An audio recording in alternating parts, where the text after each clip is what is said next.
बोलो जयकारा बोल मेरे श्री गुरु महाराज की जय। श्री परमहंस दयाल जी महाराज की जय। सर्वप्रथम हम अपने दादा गुरु महाराज जी के चरणों में लाखों करोड़ों बार दंडवत प्रणाम करते हैं। सभी परमहंसों के चरणों में भी दंडवत प्रणाम करते हैं। अनुचित क्षमा करें गुरुदेव। और हम सभी श्रवण करने जा रहे हैं अमर ज्योति दर्शन पंचम पातशाह सतगुरुदेव भगवान जी का जीवन चरित्र लीलाएं। सबसे पहले दादा गुरु महाराज जी को नमन करके प्रणाम करके उनका आशीष लेते हैं।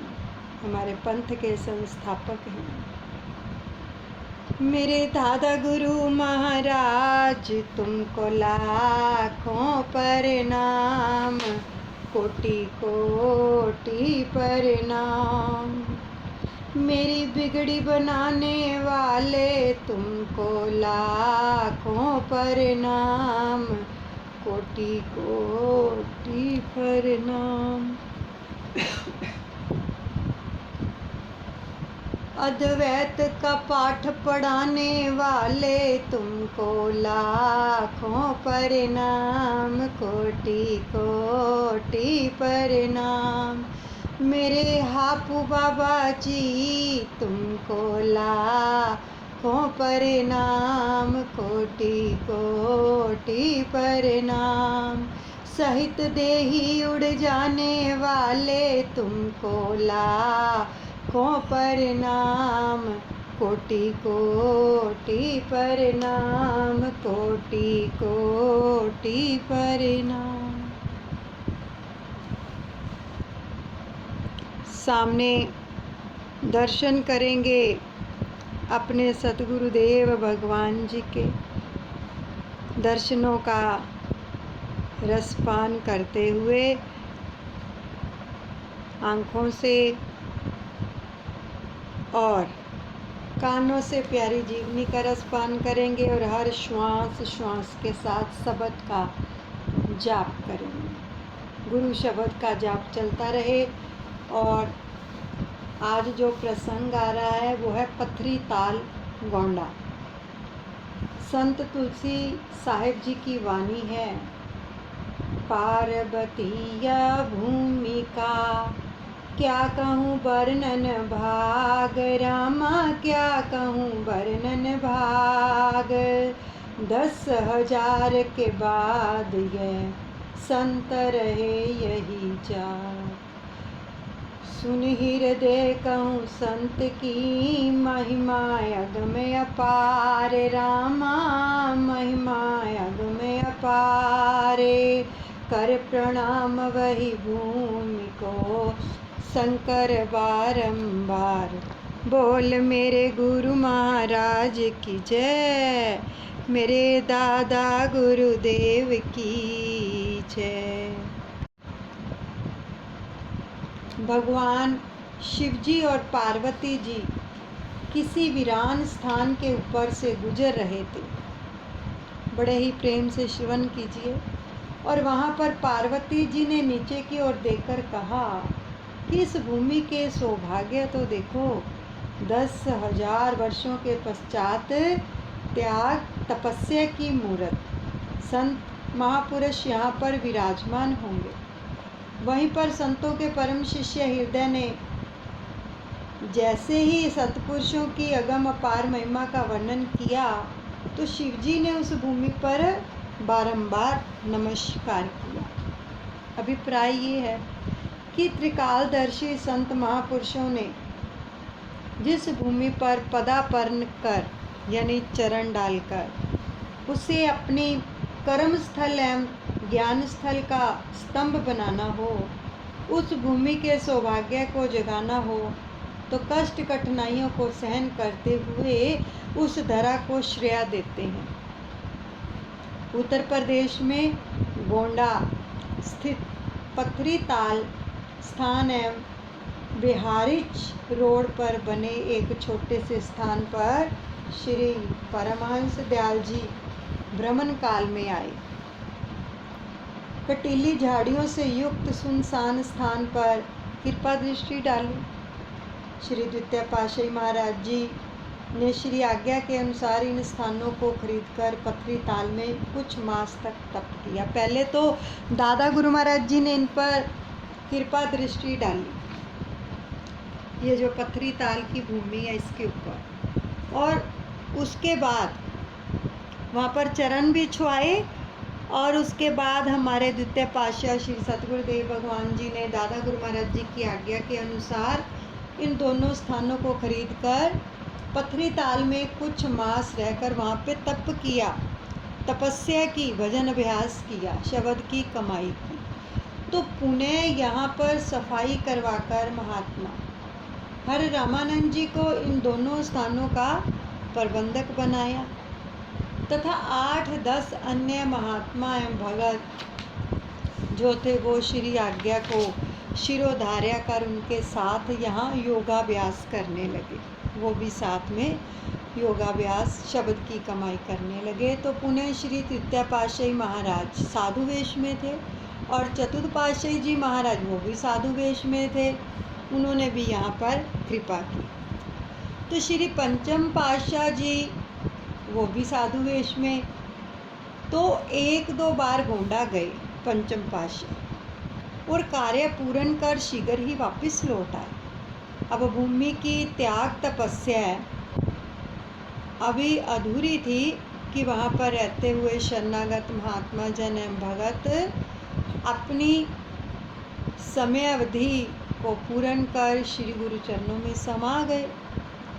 तो उस भूमि को निर्कुंश समझकर कुछ वीतरागी सन्यासियों ने वहाँ धूनी रमा ली। वहाँ पर जब कोई नहीं रहा, क्योंकि जो सेवा करने वाले महात्मा जन थे ना, वो भी जब श्री चरणों में लीन हो गए, चोला छोड़ गए, तो उस भूमि पर किसी को ना पाकर कुछ सन्यासी लोग थे, उन्होंने वहाँ पर धूनी रमा ली। अब किसी ने भी यहाँ पर कोई मकान या आश्रम नहीं बनाया और ना ही उस पर अपना आधिपत्य जमाया। सत्य तो है कि अधूरी तपस्या को पूर्ण करने के लिए तपस्वियों ने यहाँ डेरा लगाया। फिर श्री सतगुरु दाता दयाल जी रूहानी जानशीनी के पश्चात परमार्थ एवं आश्रम निर्माण कार्य को उत्तरोत्तर विकास दे रहे थे। दूरधाम की उन्हीं मौजों में से एक मौज ने अपना स्थान बनाकर विनय की, प्रभु अब मेरी ओर भी कृपा दृष्टि करो। आपने महात्मा विचार ज्ञानानंद जी को बुलाकर इस स्थान के विषय में समझाया कि गोंडा स्थित पथरी ताल की पुकार हमें विहल बना रही है। समय की न्यूनता के कारण हम इस समय वहाँ नहीं जा सकते, फिर कभी जाएंगे।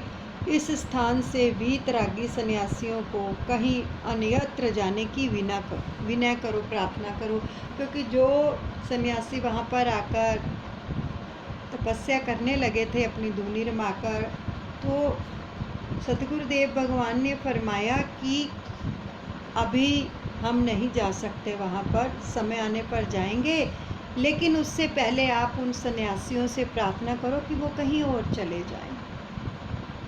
तो इस संपूर्ण क्षेत्र का सरकारी नियमानुसार श्री अनंतपुर दरबार के लिए आधिपत्य ले लो। यह सेवा संपन्न करने से आपको लाभ होगा।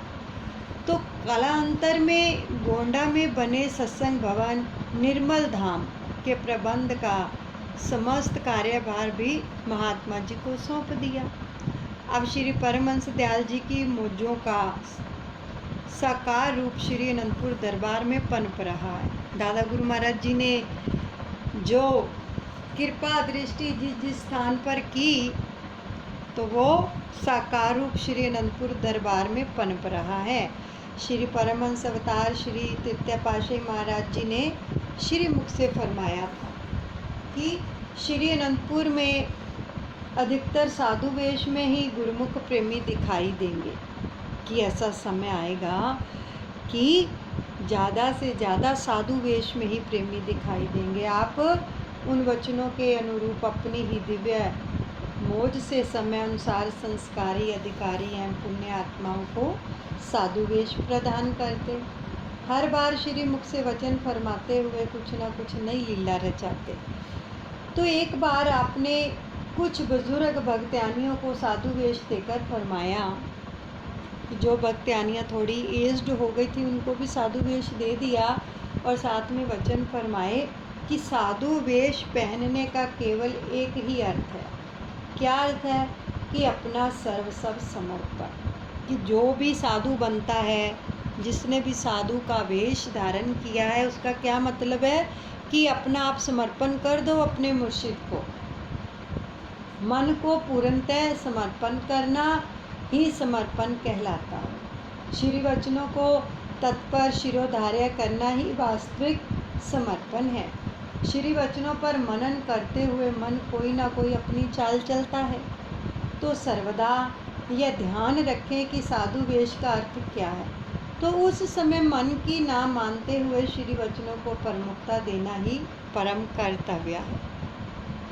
आपने उन सब बुजुर्ग भाइयों को उसी दिन ही साथ में एक एक सेवादार देकर अलग अलग चक्कों पर भेज दिया और फरमाया कि वहाँ पर एक रात्रि रहकर दूसरे दिन साय समय श्री अनंतपुर आ जाना। एक रात्रि वहाँ पर रहना और दूसरे दिन शाम को श्री अनंतपुर आ जाना, ये वचन फरमाए। तो उसके पश्चात ही सबको उपयुक्त स्थान एवं सेवा प्रदान की जाएगी। एक दिन की सेवा दी सबको।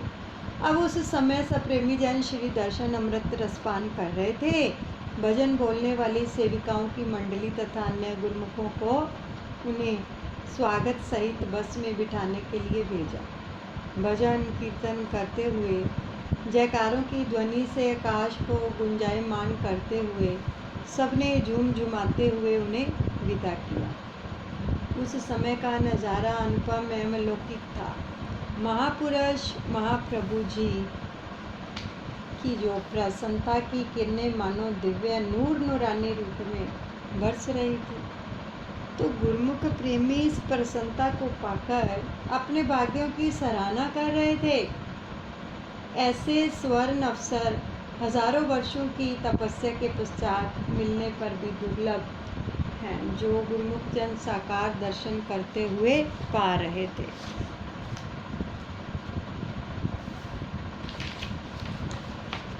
अब आगे का जो प्रसंग आ रहा है वो है टेरी, जहाँ पर हमारे दादा गुरु महाराज जी विराजमान हैं, साक्षात हमारे पंथ के संस्थापक, परमार्थ पथ के उन्नायक, शहनशाह आली, शाहे विलायत अवधूत शिरोमणि गौसुल कुंज, जहाँ पर आज भी भक्तों को विराजमान होकर साक्षात रूप में दर्शन दे रहे हैं।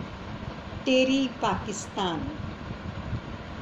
अगम रहस्य के ज्ञाता त्रिकालदर्शी श्री पंचम पातशाही जी महाराज जी ने भक्ति और रूहानियत के दिव्य संदेश को जन जन तक पहुंचाने की दूरदरगाही श्री मौज को साकार किया। आपने सन 1980 में महात्मा परम विवेकानंद जी, श्रीमान जी तथा भाई संतोष प्रेमानंद जी को सिंध में सत्संग प्रचार करने की श्री आज्ञा फरमाई। ये कुछ एक भक्तों के साथ पाकिस्तान के सिंध प्रांत में गए और गुरु भक्ति की जागृति प्रदान की। पाकिस्तान सिंध प्रदेश में और सिंध प्रांत में श्री परमहंसों की दिव्य ज्योति पुण्य संस्कारी हृदयों में जगमगाने लगी। श्री अनंतपुर दरबार की महिमा सुनते ही श्री सतगुरुदेव जी महाराज जी के श्री दर्शन तथा यहाँ की भूमि पर पहुँचने के लिए श्रद्धालु एवं अधिकारी जीवों में तीव्र उत्कंठा उत्पन्न हुई। शीघ्र ही वहाँ से कुछ प्रेमी गुरुमुख श्री अनंतपुर में श्री दर्शनों के लिए आने लगे। पाकिस्तान से पंचम पातशाह सतगुरुदेव भगवान जी ने अपनी मौज के अनुसार भाई जी को और कुछ प्रेमियों को वहाँ भेजा। तो देखो वहाँ से लोग श्री दर्शनों के लिए आने लगे सन 1980 में। तो सन 1981 में भगत करोड़ीमल जी श्री दर्शनों के लिए श्री अनंतपुर में आए। भगत करोड़ीमल जी 1981 में। जो भैया प्रेम है ना, ये उनके पिताजी हैं। जो भैया प्रेम अभी श्री टेरी में दादा गुरु महाराज जी की निजी सेवा में होते हैं। तो उनके जो पिताजी थे करोड़ी मल जी, वो श्री दर्शनों के लिए 1981 में श्री अनंतपुर आए। तो उन्होंने पावन चरनार बिंदों में माथा टेका, आप मंद मंद मुस्कुराए और एक महान कार्य को करने के लिए उपयुक्त सेवक को पाकर अति प्रसन्न हुए। आपने श्रीमान जी के द्वारा भगत जी के लिए आज्ञा फरमाई कि वे पाकिस्तान में श्री परमहंस अद्वैत मत के प्रवर्तक श्री परमहंस दयाल यानी दादा गुरु महाराज जी, श्री प्रथम पातशाही जी महान महाराज का जो है टेरी में जो समाधि स्थल है उसकी खोज करें। देखो तब पता ही नहीं था दादा गुरु महाराज जी के समाधि स्थल के बारे में किसी को, लेकिन हमारे पंचम पातशाह सतगुरुदेव भगवान जी ने उनकी सेवा लगा दी कि दादा गुरु महाराज जी के समाधि स्थल की खोज की जाए। तो श्री आज्ञा पाकर भगत जी पाकिस्तान पहुँचे, भगत करोड़ी मल जी, और भगत आहलूमल जी को साथ लेकर कोहाट में गए। टेरी के पास है कोहाट, वहाँ गए। तो वहाँ कुछ व्यापारियों के द्वारा जानकारी लेने पर एक बुजुर्ग व्यक्ति से भेंट हुई उनकी, जो हिंदी भाषा भी जानते थे, क्योंकि वहाँ अधिकतर पश्तो भाषा बोली जाती थी। पठान लोग थे ना, वो पश्तो बोलते थे। तो उन्हें श्री परमहंस दयाल दादा गुरु महाराज जी के सुंदर स्वरूप का दर्शन करवाया। तो उन्होंने बताया कि ये महापुरुष टेरी गांव में रहते थे। जब जाकर उनको दादा गुरु महाराज जी के दर्शन करवाए तो उन्होंने बताया कि ये महापुरुष तो टेरी गांव में रहते थे। तो वे उन्हें टेरी ले गए कोहाट से,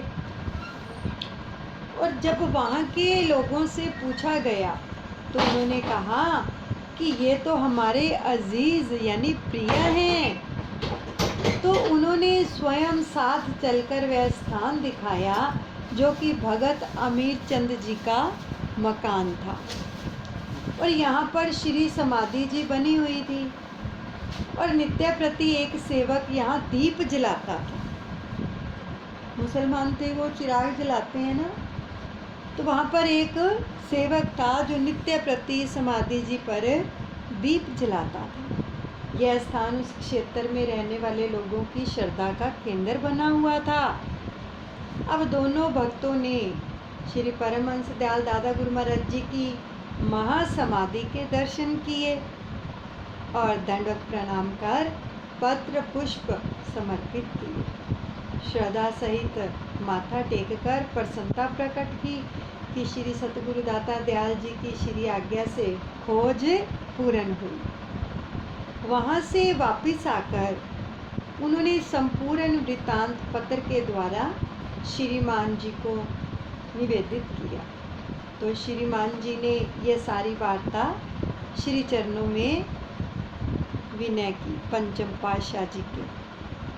तो श्री सतगुरुदेव भगवान दाता दयाल जी ने इस स्थान को सर्वाधिकार सुरक्षित करने के लिए श्री आज्ञा फरमाई।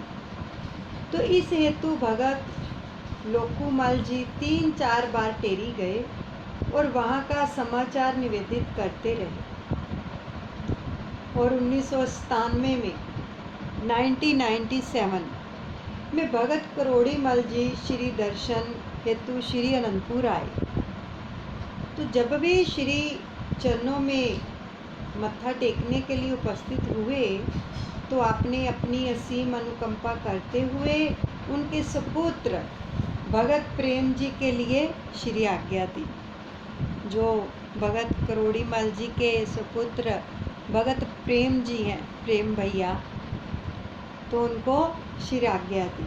क्या श्री आज्ञा दी कि यह सारा कार्य उन्हें देखना है। देखो, निजी सेवादार बना दिया दादा गुरु महाराज जी का प्रेम भैया को, और पूर्ण करना है, साथ में ये वचन फरमाए। जब यह श्री आज्ञा हुई तब वे श्री अनंतपुर में नहीं थे। सिंध में पहुंचकर उन्हें यह आदेश सुनाया गया तो उन्होंने नतमस्तक और श्रद्धा सहित उसे शिरोधार्य और कहा कि यह सारा कार्य तो श्री सतगुरुदेव महाराज जी की कृपा और शुभाशीष से ही होना है। वे स्वयं ही इसे पूर्ण करेंगे, मुझे तो केवल आज्ञा मनन करनी है, भैया प्रेम ने कहा। अब भगत प्रेम जी ने तन मन धन से स्वयं को इस श्री आज्ञा को पूर्ण करने में समर्पित कर दिया। सन 1997 यानी 1997 के बाद वे श्री अनंतपुर में आते रहे प्रेम भैया, और धीरे धीरे समय के अनुसार टेरी के कार्य को आगे बढ़ाते गए और कुछ प्रेम पूर्वक, कुछ एक दूसरे के साथ बैठकें करके और कुछ कोर्ट कचहरी में जाकर सन 2004 में सिंध से कुछ प्रेमी गुरुमुखों ने श्री चरणों में आकर निवेदन किया 2004 में कि महाराज वहाँ पर कुछ ऐसी बाधाएं आ रही हैं जिससे कार्य पूर्ण करने में कठिनाई हो रही है। तो भगत जी के पिताजी ने विनय की करोड़ीमल जी ने कि प्रभु आप सर्वकला समर्थ हैं, आप स्वयं पारब्रह्म परमेश्वर हैं, आपके चरण कमलों में सब रिद्धियाँ सिद्धियाँ नवनिधियाँ और सब शक्तियाँ हैं। आप इस कार्य को क्षण भर में पूरा कर सकते हैं। तो ये आपका हम पर विशेष स्नेह है जो आपने हमें यह महान सेवा प्रदान की है। यानी देखो उनके कहने का भाव है कि आप सर्व कला समर्थ हैं, सब कुछ कर सकते हैं, सब कुछ करने में समर्थ हैं, लेकिन ये हमारा सौभाग्य है कि आपने ये सेवा हमें बख्शी है, नहीं तो आप तो समर्थ हैं।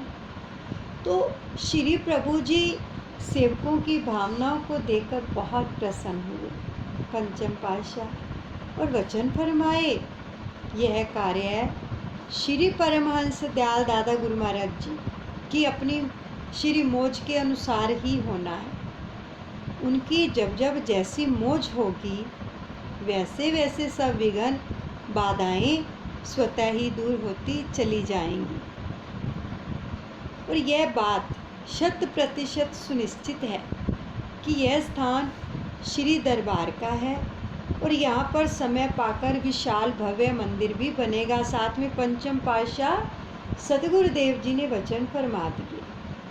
आप निश्चिंत रहें, श्री परमहंस दयाल दादा गुरु महाराज जी स्वयं इस कार्य को पूर्ण करेंगे।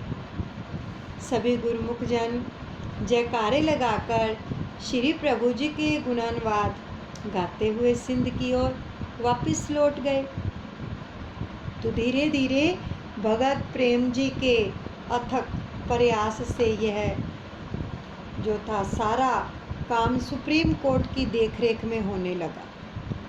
तो श्री प्रभु जी के आशीर्वाद और उनकी मौज से पाकिस्तान हिंदू परिषद के संरक्षक और नेशनल असेंबली के सदस्य डॉक्टर रमेश कुमार वाकवानी जी, उन्होंने इस कार्य में काफ़ी रुचि दिखाकर अपना समय प्रदान कर पूरी लगन और उत्साह से इसे पूर्ण किया। सन 2015 में सुप्रीम कोर्ट के द्वारा इस स्थान का पूरा अधिकार मिल गया और यहाँ पर अधिकार मिल जाने के बाद कुछ और ज़मीन खरीद करके इस महासमाधि स्थल पर एक भव्य यानी विशाल श्री मंदिर का निर्माण किया गया। अब महात्मा परम नित्यानंद जी और भाई दयाल सागरानंद जी की देखरेख में यहाँ का जो प्रबंध सुचारू रूप से संपन्न होने लगा। श्री श्री 108 श्री हजूर सतगुरुदेव जी महाराज ने 24 नवंबर सन 2021 को संत मंडली सहित इस पावन महामहिम स्थान पर कृपा फरमाकर श्री परमहंस दयाल जी महाराज जी की पूजा आराधना की और पूर्ण विश्व को शांति का संदेश दिया।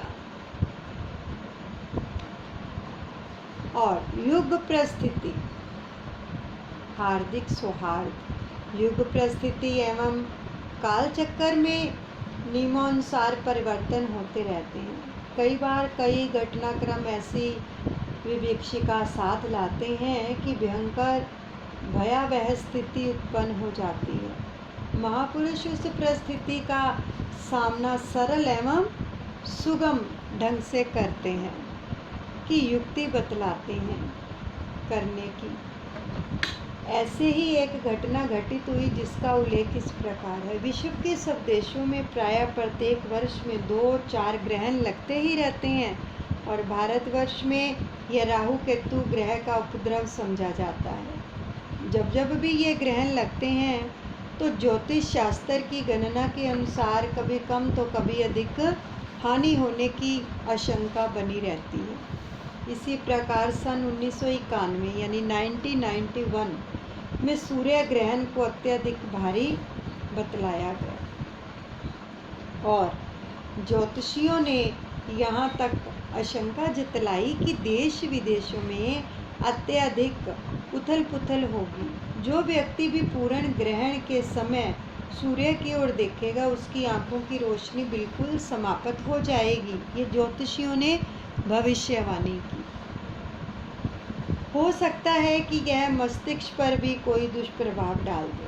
जनहानि एवं धनहानि दोनों ही प्रचुर मात्रा में होंगी। ज्योतिषियों की ऐसी भविष्यवाणी को सुनकर सबके मन में भय से ऐसा आभास होने लगा कि जैसे कोई प्राकृतिक आपदा बरसेगी। तो आपने दिव्य सत्संग भवन में सभी गुरुमुखों को तुरंत ही एकत्रित होने का आदेश दिया श्री गुरु महाराज जी ने और फरमाया कि सूर्य ग्रहण के 3 घंटे के समय में सब गुरुमुख इसी हाल में बैठेंगे। सुनो वचनों को कि ग्रहण के समय 3 घंटे सभी प्रेमी इसी सत्संग हाल में बैठेंगे और कोई भी इस समय बाहर नहीं जाएगा। देखो अपनी पनाहों में ले लिया ना प्रभु ने, अपनी छतर छाया में ले लिया अपने भक्तों को, प्रेमियों को।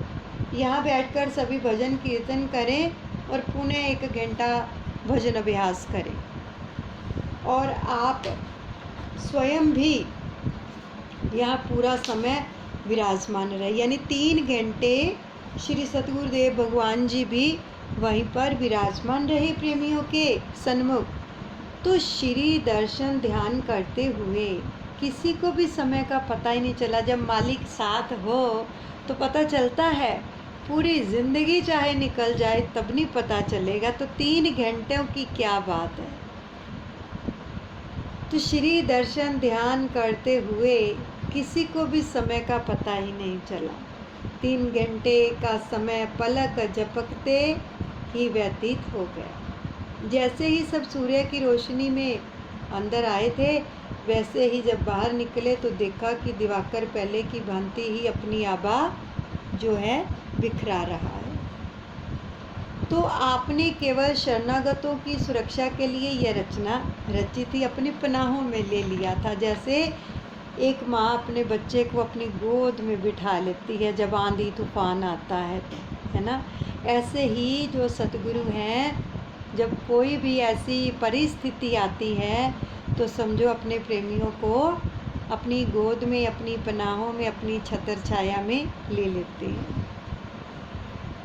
तो आपने केवल शरणागतों की सुरक्षा के लिए ही यह रचना नहीं रचाई, अपितु विश्व को इस संकट से उबारने के लिए सामूहिक प्रार्थना का आयोजन किया। देखो यहाँ पर वचनों को पकड़ो, सामूहिक प्रार्थना में कितना बल होता है। दादा गुरु महाराज जी के आशीर्वाद से पंचम पातशाह सतगुरुदेव भगवान जी के जीवन चरित्र से हमें इतनी शिक्षा मिल रही है और ऐसी ऐसी युक्तियाँ मिल रही हैं कि अगर हम इन पर मनन करें तो हमारा भी जीवन परिस्थितियों से उबर जाएगा। अब वचनों को पकड़ो कि सामूहिक रूप में प्रार्थना करवाई, यानी नाम का जाप करवाया। किसके लिए? सामूहिक रूप में जब जाप करवाया संपूर्ण विश्व के लिए। केवल उन गुरुमुखों के लिए नहीं कि जिनको बिठा लिया था, लेकिन सामूहिक रूप में जाप, वो तो रक्षा उनकी तो हो ही गई, लेकिन जो संपूर्ण विश्व है, जहाँ जहाँ भी उनके प्रेमी हैं और सब लोग हैं, उन सबके कल्याण के लिए, रक्षा के लिए सामूहिक जाप करवाया 1 घंटा पंचम पातशाह सतगुरुदेव भगवान जी ने। इसलिए देखो दादा गुरु महाराज जी की कृपा से इस ग्रुप में सामूहिक रूप से प्रार्थनाएं, विनतियाँ, अरदास होती है ना, वो करवाते हैं ताकि सबका भला हो। इतनी शक्ति होती है, इतनी पावर होती है सामूहिक रूप में, जब प्रार्थना नाम जाप होता है, प्रार्थनाएं की जाती हैं। तो सामूहिक प्रार्थना का आयोजन सतगुरुदेव भगवान जी ने किया। सचमुच ही जितनी आपदा एवं संकट का अनुमान था, तो उसमें तनिक भी किसी का कोई किसी भी प्रकार का जो है किसी को नुकसान नहीं पहुंचा।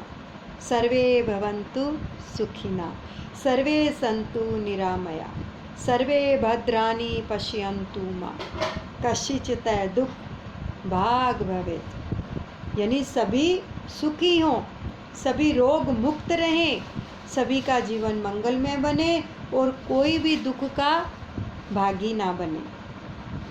महापुरुषों के हृदय में संपूर्ण विश्व के लिए यही सौहार्द भावना रहती है, होती है भावना ये, और सुख शांति एवं आनंद बरसाने संसार में अवतरित होते हैं महापुरुष, और उसी लक्ष्य को पूर्ण करने में लगे रहते हैं। यहीं पर हम सत्संग को विश्राम देते हैं। बोलो जयकारा बोल मेरे श्री गुरु महाराज की जय, श्री परमहंस दयाल जी महाराज की जय। दादा गुरुदेव अनुचित क्षमा करें। देखो प्रेमियों, बहुत कुछ मिल रहा है। देखो, पढ़ना और सुनना एक तरफ है, लेकिन उस पर अमल करना। अब दादा गुरु महाराज जी के आशीर्वाद से हम ये जो जीवन लीलाएं हैं उनका रसपान कर रहे हैं। इनसे हमें कितनी कितनी शिक्षाएं मिल रही हैं, कितनी कृपा मिल रही है कि हमें क्या क्या करना है। इसलिए कहते हैं कि कॉपी पेन लेकर बैठा करो, लिखते जाया करो कि मेन अपने जीवन के अंदर पंचम पातशाह सतगुरुदेव भगवान जी ने क्या क्या वचन फरमाए प्रेमियों को, इनको पकड़ना है। जितनी तीव्रता से हम बाहर की ओर लगे हुए हैं ना, उतनी तीव्रता से अगर अंदर की ओर लग जाएंगे ना, तो सच में बेड़ा पार श्री गुरु महाराज जी हमारा कर देंगे। लेकिन हमारी जितनी भी कार्रवाई है सारी बाहर की ओर है। इतनी तेज़ी से हम लगे हुए हैं बाहर की ओर, और आज तक लगे हुए हैं। तो देखो, अभी पीछे भी, अभी कल भी श्री वचन आप सभी ने सुने हैं, कल भी परसों भी, कि जब तक इंसान का मन साफ नहीं होगा ना, उसको सतगुरु की प्रसन्नता नहीं मिलेगी। ये पंचम पातशाह सतगुरुदेव भगवान जी ने वचन फरमाए। किसको फरमाए? आज भी डाला है पूज्य गुरुचरण महात्मा जी को, जब वो भक्त वेश में थे। और साथ में ये भी वचन फरमाए कि बेशक जिसको बाहर की जितनी मर्जी नज़दीकी हो, अगर उसका मन साफ नहीं है तो वो हमसे कोसों दूर है। यानी सतगुरु से कोसों दूर है वो, अगर उसका मन साफ नहीं है। मन साफ करने के लिए चाहे हम परमार्थ में हैं, चाहे हम संसार में हैं। अब ये नहीं है कि परमार्थियों को ही मन साफ रखना है, संसारियों के लिए यानी गृहस्थियों के लिए भी वचन है। ये सबके लिए हैं कि जो संसार में रहते हैं उनको भी अपना मन साफ रखना है। साफ मन के अंदर ही प्रभु का निवास होता है और उनकी प्रसन्नता मिलती है, नहीं तो नहीं मिलती। क्योंकि वचन फरमा दिए प्रभु ने कि जिसका मन साफ नहीं है, निर्मल नहीं है, उसको सतगुरु की प्रसन्नता नहीं मिल सकती, और वो सतगुरु से कोसों दूर रहते हैं। भले जितनी मर्जी नज़दीकी हो शारीरिक रूप से, जितने मर्जी पास खड़े हों। तो इसलिए ये सोच लो हमें अपने मन की सफाई बहुत ज़रूरी है, चाहे हम गृहस्थ में हैं, चाहे जहाँ भी हैं, चाहे सेवा कर रहे हैं। अब देखो, मन को साफ करने के लिए बहुत सारे, देखो मन हमारा मैला कहाँ कहाँ होता है। देखो, जब हम किसी के प्रति ईर्ष्या भाव भी रख लेते तब भी मन में मलिनता आ गई, तो प्रभु कैसे विराजमान होंगे? हो सकते हैं प्रभु की प्रसन्नता हम पा सकते हैं। और क्या क्या होता है,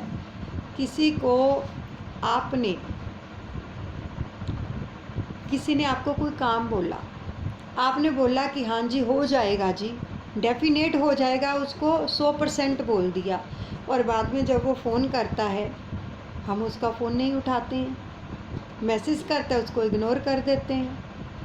तो सच बताओ, क्या ये मन साफ की बात है? होता है ना ऐसा, कई लोगों के साथ होता होगा कि कईयों को वादा किया जाता है हाँ जी काम हो जाएगा, लेकिन जब वो फ़ोन करता है तो फ़ोन नहीं उठाते हैं, मैसेज करता है तो उसको रीड नहीं करते, रीड कर लेते तो उसका आंसर नहीं देते। तो इनका पता है किस किस जगह पर असर होता है जो ऐसे करते हैं। सामने वाला तो देखो अपने भाव लेकर फ़ोन कर रहा है, मैसेज कर रहा है, लेकिन उसको रिप्लाई नहीं दे रहे, जानबूझकर अनदेखा कर रहे हैं, तो उसका प्रभाव कहाँ पड़ता है? स्वास्थ्य पर पड़ेगा, कारोबार पर पड़ेगा, बच्चों की स्टडी पर पड़ेगा, यानी हर चीज़ के ऊपर उसका प्रभाव पड़ेगा, क्योंकि नेगेटिविटी आ रही है। पॉजिटिविटी तो नहीं दे रहा सामने वाला इंसान, और वो नेगेटिविटी को लेने के लिए कौन हकदार है? हम ही तो हैं, क्योंकि हम उसके साथ ऐसा बिहेव कर रहे हैं। तो इसलिए अपने मन को पूरी तरह से जब तक साफ नहीं करेंगे ना, तब तक तो हम क्या कहते हैं कि भजन सिमरन कर लिया, नियम कर लिए, तो क्या प्रभु हमारे हो गए, प्रभु हमारे दिल में विराजमान हो गए, हमें सतगुरु की प्रसन्नता मिल गई? ऐसा नहीं है। जब तक मन नहीं साफ होगा, प्रभु ने फरमाया है जितनी मर्जी नज़दीकी हो, सतगुरु से वो बंदा कोसों दूर है।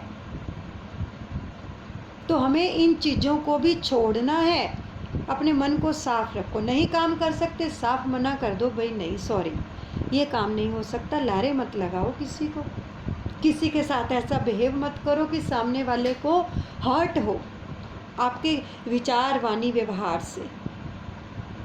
तो फिर हम भक्ति पथ में क्या होगा, ऊपर उबर ही नहीं पाएंगे। प्रभु फरमा रहे हैं अपने जीवन चरित्र के अंदर बहुत कुछ मिल रहा है हमें।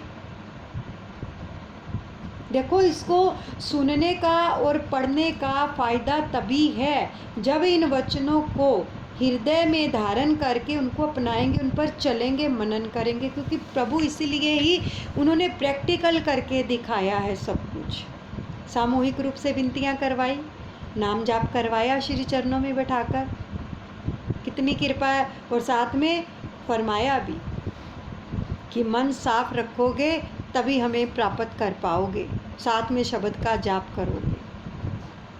तो हमें कितनी नज़दीक लाने के लिए कितना कितना प्रयास कर रहे हैं सतगुरुदेव भगवान कि हम उनके नज़दीक चले जाएं। तो क्या हम उनके नज़दीक जाने के लिए ये वाले प्रयास करते हैं? नहीं करते। हमारे दिल में दूसरों के प्रति इतनी ईर्ष्या, द्वेष, छल कपट भरे हुए हैं ना कि हम खुद ही समझ लें। तो इसलिए उन सबको छोड़ दो, क्योंकि ये चीज़ें मायने नहीं रखती हैं, क्योंकि ये भक्ति मार्ग पर काम नहीं आएंगे। छल कपट, ईर्ष्या, द्वेष, मन की मलिनता, क्योंकि प्रभु आएंगे ही नहीं। वो भाई तीनों लोकों के मालिक हैं, ऐसे इस मलिन मन में कैसे वो विराजमान हो जाएंगे? अच्छा सच बताओ, हमें पता चल जाए ना कि सामने वाले का मन हमारे प्रति साफ नहीं है, तो हम उसको बुलाएंगे? नहीं बुलाएंगे ना। हम कहेंगे नहीं, इसके दिल में हमारे प्रति ईर्ष्या भाव है, साफ पता चल जाता है हमें। तो क्या प्रभु को नहीं पता चलता कि हमारा मन मलिन है? तो वो कैसे आ जाएंगे? वो तो भाई तीनों लोकों के मालिक हैं, ऐसे थोड़ी आ जाएंगे। कोई खिलौना थोड़ी है कि बस थोड़ा सा भजन किया, सत्संग किया तो वो आ जाएंगे। जब तक मन की मलिनता दूर नहीं होगी तब तक वो नहीं आएंगे, क्योंकि उन्होंने खुद ही अपने वचनों में फरमा दिया है कि मन को साफ करो अगर हमें पाना है तो, प्रसन्नता पानी है तो। फिर देखो जब मन साफ हो जाएगा तो फिर प्रभु ने वचन फरमाए कि हम हर पल उसके साथ रहेंगे और अंदर दर्शन भी देंगे और अंदरूनी उसको खुशियाँ मिलेंगी आंतरिक रूप में। अगर आंतरिक रूप में सब कुछ चाहिए तो हमें अपने मन को साफ करना है। आज प्रण कर लें कि जिनके साथ भी मन मुटाव चल रहा है किसी का भी, उनको माफ़ कर दो, बख्श दो, कि हमारा किसी के साथ कोई मन मुटाव नहीं है। संपूर्ण विश्व के जितने भी लोग हैं सभी हमारे मित्र हैं, चाहे वो हमारे रिश्तेदार हैं, हमारे घर के सदस्य हैं, कोई भी है। क्योंकि ये सब चीज़ें जब हमारा अंत समय आएगा ना तो ये सब चीज़ें मायने नहीं रखेंगी कि किसने आपके साथ क्या किया है। उसने तो समय दिया है, श्वास खाली जा रहे हैं, समय का सदुपयोग करो। हम लेकिन इन चीज़ों में पड़ के अपना समय गंवा देते हैं, श्वास खाली चले जाते हैं और समय नष्ट कर देते हैं। और जब अंतिम समय आता है तो सामने जब कर्मों का चिट्ठा खोला जाता है तब दुख, दर्द, पीड़ा होती है। समय दिया था नाम जपने के लिए, इन श्वासों को नाम के साथ जोड़ने के लिए, हमने जोड़ दिया दुनिया वालों के साथ, उनकी बातों के साथ, तो मन में मलिनता भरी रही। फिर दोबारा से कर्म भोग के लिए तैयार हो जाए, फिर यूनियाँ भुगतेंगे जो जो कर्म किए होंगे। तो फिर मालिक क्या करेंगे? मालिक तो अभी देखो खोल के समझा रहे हैं हमें, एक एक बात खोल के समझा रहे हैं, तो अभी भी नहीं समझेंगे तो फिर क्या हाल होगा? सच बताओ। ये जो रोज़ सत्संग की क्लास लगती है ना, कॉपी पेन लेकर बैठा करो कि आज हमने दादा गुरु महाराज जी के आशीर्वाद से पंचम पातशाह सतगुरुदेव भगवान जी के क्या वचन जो हैं श्रवण किए हैं, हमें उन पर मनन करना है। कॉपी पे नोट करो। शुरू से लेके अभी तक बहुत सारे वचन आ चुके हैं, हमें नहीं पता आपको याद है या नहीं याद है, इसलिए कहते हैं कॉपी पेन लेकर बैठो कि रोज़ देखो क्या हम जो वचन श्री गुरु महाराज जी ने किए उन पर चल रहे हैं या नहीं चल रहे। और रोज़ मनन करो, रोज़ अभ्यास करो उन पर चलने का। ये हमें होमवर्क मिलता है हर रोज़, जो भी वचन आते हैं ना, हमें सत्संग की क्लास में होमवर्क दिया जाता है। जो वचन हम श्रवण करते हैं कि ये वचन है, ये आपका होमवर्क है, इस पर मनन करो और अपने जीवन को सार्थक बनाओ, मन की मलिनता को दूर करो। और सबसे पहला कार्य है अपने मन को साफ करना, भजन सिमरन भी करना, ताकि इस जीवन के रहते रहते हमें अपने सतगुरु की प्रसन्नता मिल जाए, वो हमारे हृदय में विराजमान हो जाए। प्रार्थना किया करो, प्रभु ऐसी